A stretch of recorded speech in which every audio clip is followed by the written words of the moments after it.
Launchar Council. I've got Peter Spinda with me today from Molexo. Peter's the managing director of the business. And just earlier today, we had Peter speak as our keynote on growth, diversity, and pivoting in your business. And there was a lot of great,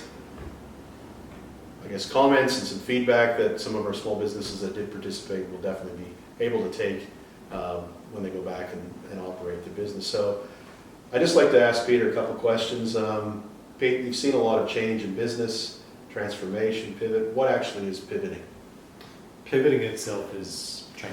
It's the ability to recognize that perhaps things aren't working the right way, perhaps things have changed in an industry, maybe the market's changed. COVID, prime example, and pivot is the mechanism that we use in business to, take advantage of a particular change or perhaps address a challenge or a threat that's coming our way. Now you've operated a number of businesses in your past. Did you want to touch on some of those? It's pretty diverse. Been a fair few. So first business, age 19, turned into one of the largest online bookshops in the country at the time. And that was a spectacular journey, going up and down in the space of about 5 years. Since then, there's been a lot of other businesses. I've tried many different things, importing, exporting sporting products, eyewear, medical equipment. Had my own range of men's accessories and clothing, ties, cufflinks, etc.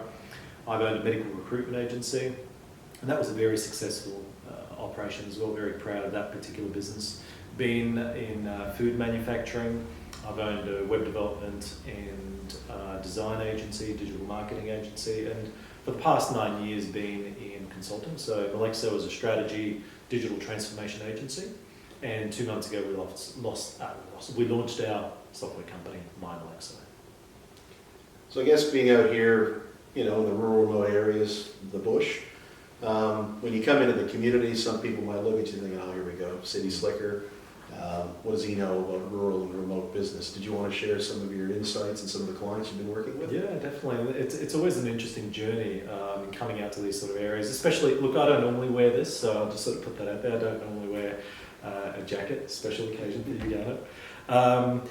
But look, over the years, interestingly in terms of our business and our client base, most of our clients are based in rural and regional communities. Most of our businesses either are within the agriculture sector or have got to do with agriculture. And in fact, my background in terms of my family and where I come from, we come from a small town in rural Hungary where my family for generations were farmers. So we've owned horticulture businesses, we've owned crop production businesses, we've also owned retail stores that were sort of like the front face of some of the horticulture businesses that we've had. So I've been involved with regional rural areas for many years. I understand the challenges that we face on many levels, whether it's staffing people, whether it's digital technology.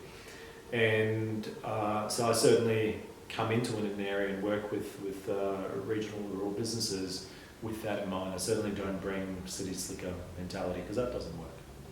Entrepreneurship in the area, I think you could feel there was a good vibe this morning at this morning's breakfast and just some of the levels and degrees of entrepreneurship and innovation and ideas. What would you, if I'm starting up a business in a rural area, remote area, or even operating a business, is there any 2 or 3 helpful hints that you could provide to show that I can succeed in a business here in the bush?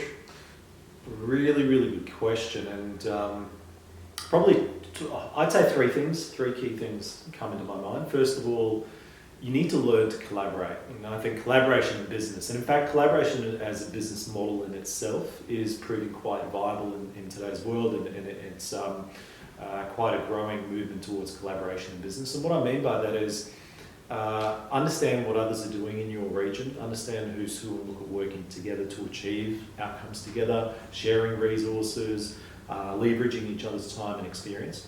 But really importantly, and this is something I should have mentioned this morning, collaboration should extend into the bigger cities, into other regions as well. Don't hesitate to knock on the doors of other businesses located elsewhere and see how you can co-collaborate and work together. The other thing that I'd recommend, and this is certainly from a startup point of view, but for any business itself, don't run a business just without a plan. You need a plan. You need a strategic plan to give you the direction of, okay, well, where do you want to head, give you guidance, And then really importantly, have an implementation plan, which means that you don't just talk about doing things, but you actually action things and you take action.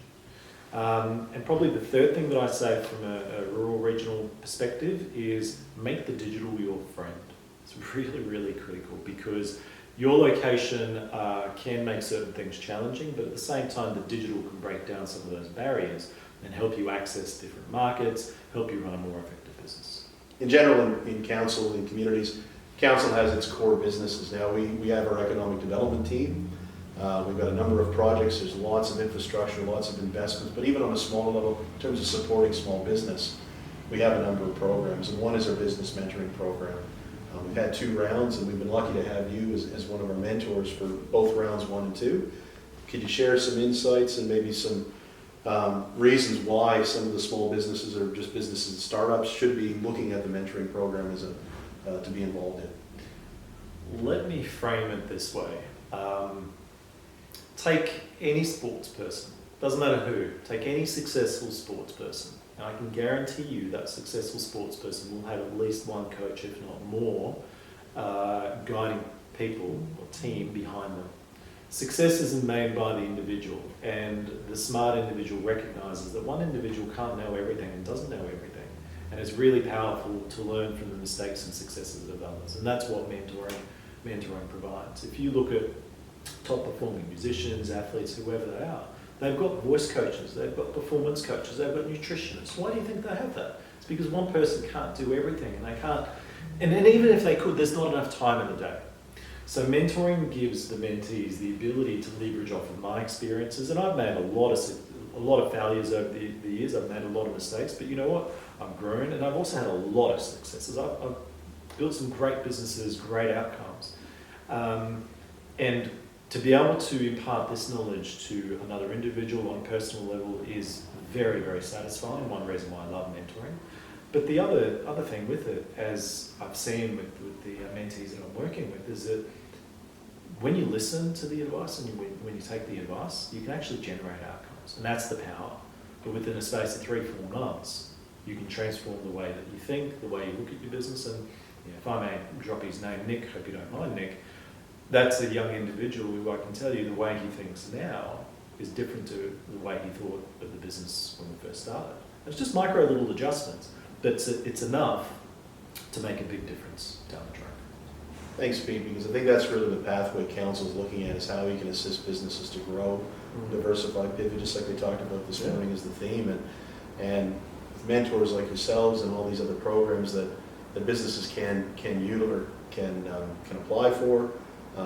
Every business should. In all honesty, you should not be walking this journey of business by yourself. And if I had the means to go back in time, back to my first business, what I would tell myself is quite simple. Get a mentor. Because if I had a mentor back at the age of 19, guess what? I would be the Jeff Bezos of Australia. I would have. That's what we wanted to achieve. We didn't achieve that. And the thing that limited that business and the reason that business failed was because of me. Had nothing to do with anything else other than me. And that could have been adjusted if someone was sitting there guiding. So a lot of power in a mentoring relationship. And we've got a couple of upcoming events. We've got an agritourism and farm stays event. That's on the 17th, 18th, and 19th. We're going to be in Fallon, Deeranbandy, and St. George with our consultant, Kieran Withers. Kieran's looking after the lead consultant for the Deeranbandy thermal baths, but has a very strong background in working with farm stays in the health and wellness market. So if you're thinking about getting into that space, I urge you to attend these events. 17th, 18th, 19th, Fallon, Deeranbandy, and St. George. And then we also have an event coming up for the end of Queensland Small Business Month here in May. Is an event in terms of making the most out of capitalizing the opportunities of major tourism events. Plenty of events happening, plenty of tourists that are coming to the area, more events that are happening as we move out of COVID. They are happening in the Shire. So as a small business owner, definitely start preparing for that event, because there's going to be some really good speakers about how you really can capitalize on those opportunities and where you fit in that event scheme. So I guess if anybody wants to get in touch with me, give me a call, Garnet Radford at the Balonne Council. Call reception, and happy to set up a meeting and go forward, and let's be successful in Balonne Shire. Thank you for your time, Pete. Thank you. And yeah, best of luck, everyone, and don't hesitate to give me a call.